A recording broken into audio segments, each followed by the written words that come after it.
Trying to get good at LeetCode is hard. First, you have to learn DSA, and that's annoying. Not all of it's useful, and it's hard to stay motivated by just watching long videos.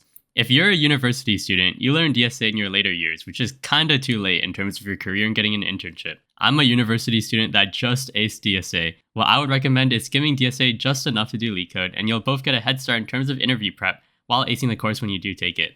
This series is for self-learners, and will be really bad if you aren't. The way I learn is getting the information and making the connections myself. I'll give you guys the dots and you'll figure out how to connect them, since there's so many online resources and AI that can help you out. I will also assume that you know the basics of coding, so I won't reteach you concepts you already know. That's why I'll be going fast. These videos are made for self-learners who are gonna take DSA eventually, but just want to get a head start. I'll give you just enough information to understand LeetCode problems, so when you do take DSA in college, you'll be ahead of the curve. With that being said, I hope you find these videos as a great introduction, and I hope that my position as a fellow Gen Zer makes this type of learning more tolerable.